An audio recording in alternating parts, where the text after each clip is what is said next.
What is up, fight fans? I am Jason Burgos for Sherdog.com, and I'm joined by one half of the main event of Bellator's ninth European Series event on October 3rd. On that night in Milan, Italy, my guest he's going to hope that 4 attempts at booking is the charm. Instead of 3 attempts being the charm, he's going to hope for 4 attempts is the charm. When he faces off with Irish star James Gallagher, and that man I speak of is my guy Cal Pacino, aka Cal Ellenor, Senor Pacino. Thank you so much for the time, man. No, I appreciate it, mate. Thanks for getting us back on. Now I have a whole bunch of questions for you, so I'm gonna jump right into it. I know you're a busy man these days. You're preparing for a main event, big fight.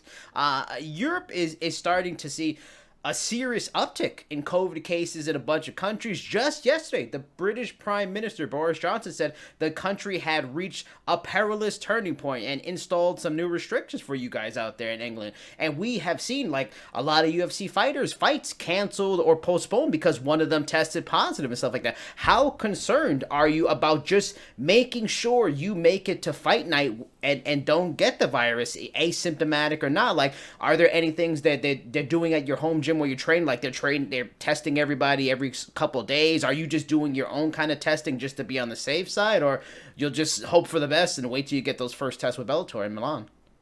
Yeah, we've got like a good thing set up, all sanitized stations. There's like a certain amount of members allowed in at the moment.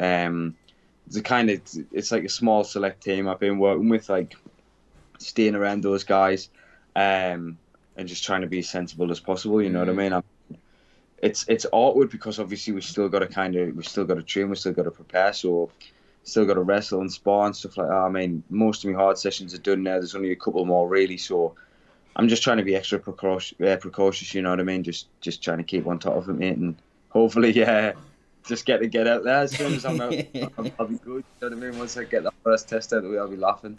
But yeah, that's it. Just trying to be sensible. The Bellator All Star Media Day last March, it felt like this fight had like a lot of new momentum because of the heated back and forth you and James had, during that whole presser and stuff like that. But this pandemic hits, the fight gets rebooked for a 4th time, like I mentioned, and it almost feels like it's lost some of its steam. Is there a little frustration that this fight didn't get to happen as planned soon after that media day, where the hype really seemed to be strong, or do you feel maybe based on things you heard and read on social media from the support you've gotten from fans, you feel like the anticipation is still strong despite this long holdup?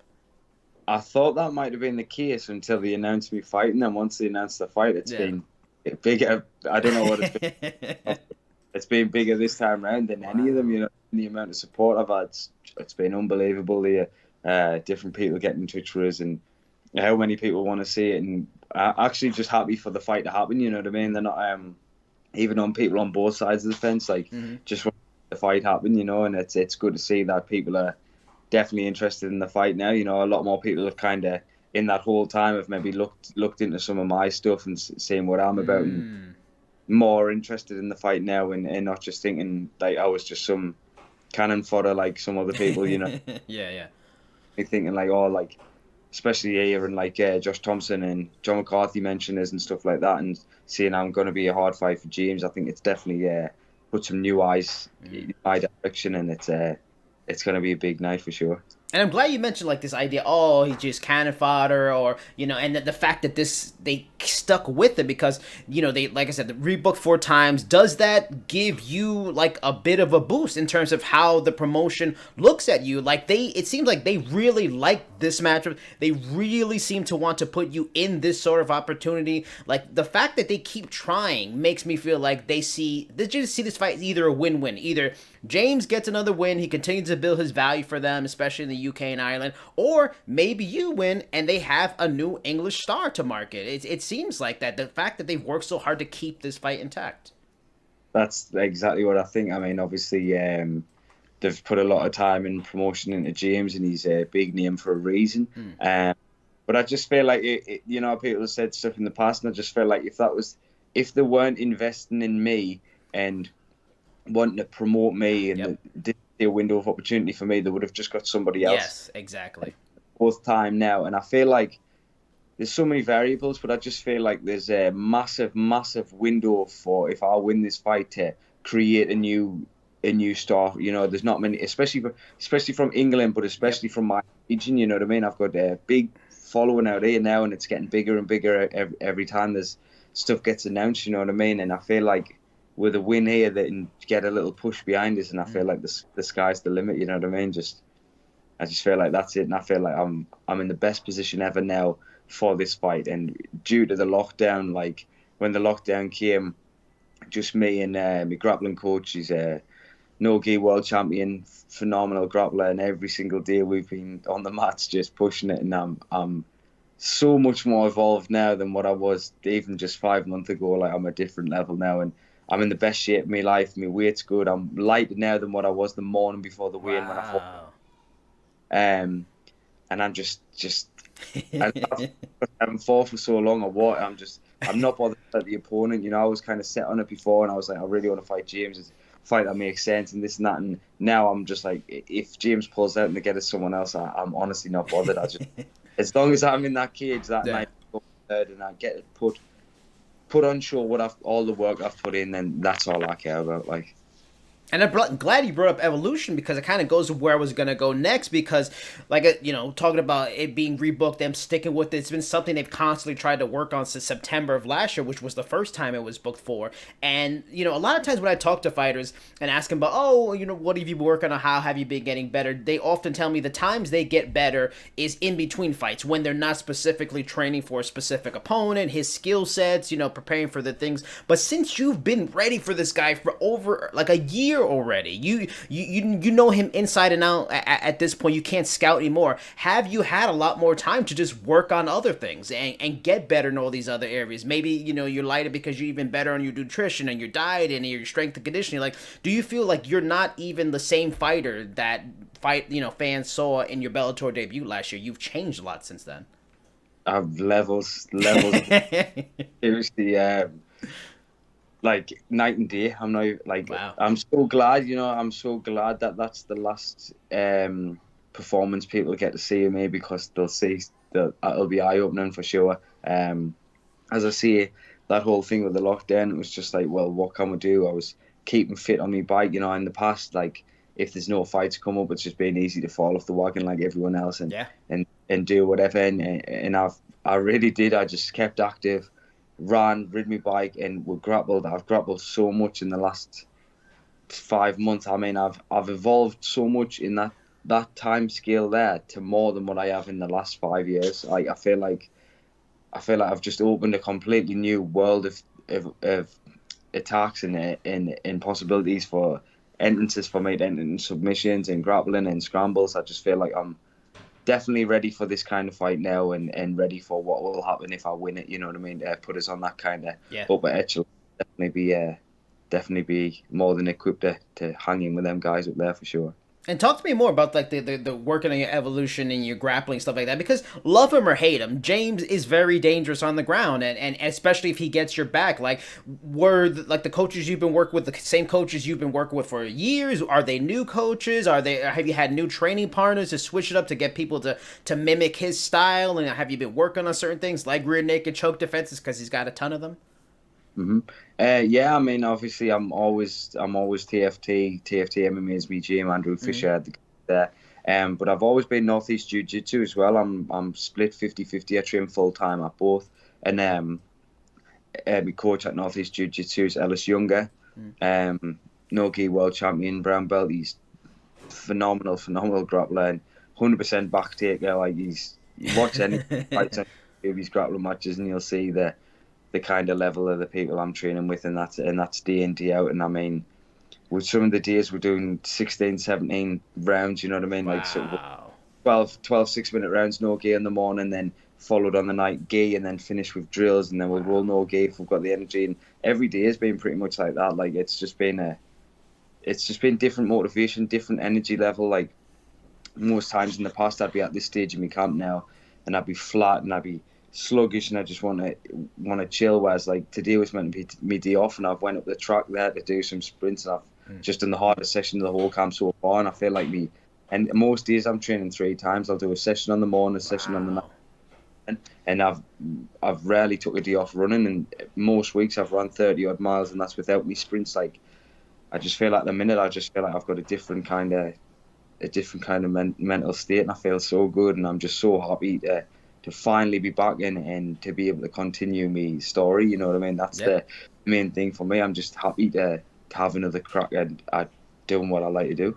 Now let's switch away from the grappling because every fight starts standing. When we talked at the All-Star Media Day, we talked a bit about, the fight and stuff like that, and your belief he was sleeping on you as a striker, and you just felt you were a nightmare matchup for him because of your long ranginess. Now talk to me about what you have seen from him that makes you feel the way. And we all know, that fight he lost to Ricky Bandejas, who has a similar build to you. I mean, you actually are a couple inches taller and like a inch longer reach than Ricky, and he was much bigger than James. Is there something you saw in that fight in particular that made you feel that much more confident about your length, your ranginess against him? Yeah, I mean, I feel like he's open to a lot of shots that I'm good at throwing and good at landing. I feel like they're definitely disregarding my striking. I feel like the cat's not at the bag yet. I feel like I've not shown anything of what I can actually do in fight. Every fight I come back and I'm my own worst critic. I watch the fight back and I'm like, well, I go into that fight and I want to do this, and I feel like they're definitely underestimating my skill set. And James was saying something about us having no power and knocking no one out, and I've sparked plenty of people, and I feel like they will get a shock at how big and how physically strong I am. Even in certain scrambles and stuff like that, like I'm a very big physical specimen at 135. I mean, people will get a shock at how big I am this time, and I'm bigger now than what I've been in the past. I never did strength and conditioning. It was something I never did. Oh, wow. Really, I've been doing it twice a week since the Grayson fight, and you'll see me frame's completely different now. I was always like a really like beanpole type of guy. I was like tall, skinny, and now it's completely different. Like I'm completely different frame going into this fight, and I'm super excited. Just get it done, you know what I mean? I'm just ready. This fight was originally supposed to be in London, so it sucks that it's not going to be that. It's going to be in Milan, Italy, like I mentioned. For sure, you would have a bunch of supporters in London for this fight, but I have no doubt his fans would have traveled and maybe kind of split the audience on some level, or maybe like 60-40 you or whatever. Are you still like pretty bummed this fight isn't happening at home in England, or do you feel like the fact that it's going to like this neutral ground in Italy, because he seemed, you like that it's going to neutral ground because he seems to be better when he's in the UK in front of the Irish fans. Going back to the Ricky Bandejas fight, that was in South Dakota here in the US. So maybe there's a thought maybe he's happier at home and not so much on the road. Are you kind of liking the preference that it's in Italy now?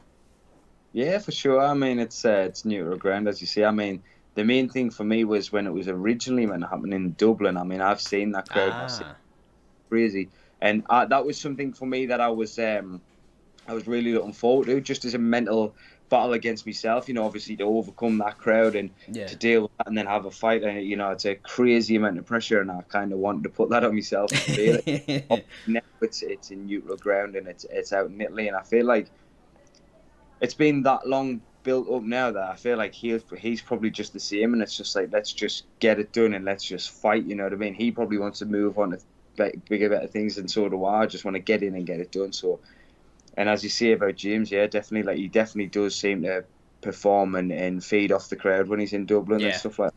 I feel like I definitely feel like everything happens for a reason. I feel like I'm glad that it's the way it is now, and I'm glad to get in and get it done.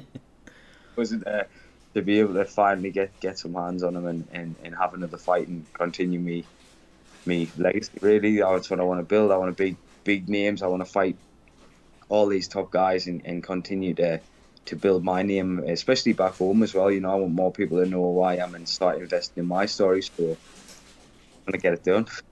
Now, this last thing, I'm going to try something new in terms of interviews, and I'm going to call this 5 for Fighters, where I give you 5 words, phrases, or names, and I want you to give me just like those first thoughts that come to your mind on this. Now, the first one, as a person in this region of the world, always fascinates me. First word is Brexit.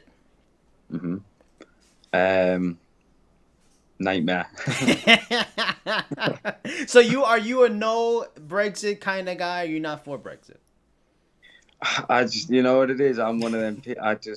I don't really think they're ever going to explain enough for any kind of like us to understand what's going on. So I just feel like obviously it's better the devil you know. We always had it a certain way, and all the trading and stuff like that was always seemed to never really be an issue. And so I don't know. And obviously they're changing this now. I don't know what's going to be affected. So who knows? You know what I mean? But as far as I know, and as much as I've looked into it, yeah, it doesn't sound good. All right, next one, tattoos. Love them. Can't wait to get more after we fight. What's your favorite tattoo, and do you actually have a tattoo you're like, why the fuck did I get this? I've had loads like that. Yeah, my favourite tattoo, I would probably have to say my favourite tattoo. I've got my daughter's name on the bottom of my head here. It says Jesse across the bottom of my head. And then I've got Tommy across my neck there for my son and my daughter. So Jesse on the bottom, Tommy there. I'd say they were my two favourites for sure. Now, perfect transition to the next one, your children. My motivation. Well, basically, yeah. All right, next one, and I discovered this one from following me on Instagram, dirt bikes. Can't get enough of them. Anything fast and dangerous, sign me up. Pedal bikes, motorbike, whatever it is, because the jet skiing, I'll have to go with that. You know what I mean? Anything. I just like. I've always, since being a kid, I've always had mountain bikes and dirt bikes and stuff like that. So I love them. You know what I mean? Now, last one, most fitting one, James Gallagher. A stepping stone for my career to elevate, definitely.